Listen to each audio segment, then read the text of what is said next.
2 minutes pour comprendre. Aujourd'hui, on vous parle de la ménopause et surtout de comment se préparer à la ménopause. Quels sont les points sur lesquels on peut agir? On en parle avec vous, Karine Dupuis. Vous êtes docteur en pharmacie et experte sport santé. On va évoquer 3 points.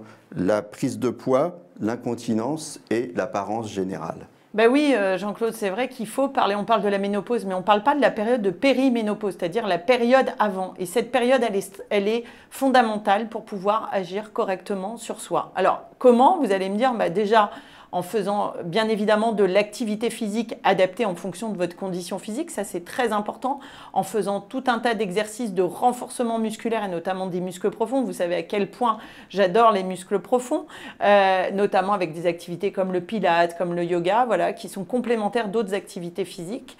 Et puis, il va falloir aller regarder au niveau respiratoire qu'est-ce qui se passe.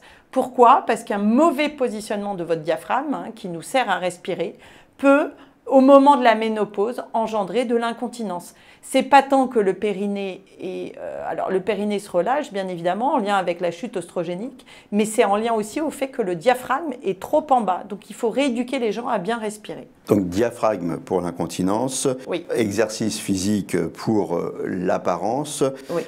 La prise de poids, vous avez une statistique? Oui, l'assurance maladie notamment dit que pendant cette phase, notamment de 42 ans à 50 ans, les femmes, pour 20%, prennent en moyenne 1 kg par an. Donc, vous voyez la nécessité, en tout cas, de se bouger au quotidien et de limiter la sédentarité, c'est-à-dire le temps assis, parce que c'est en lien avec ça. Voilà, la ménopause, ça se prépare, si on veut l'aborder, et ça se prépare longtemps à l'avance, si on veut bien la vivre.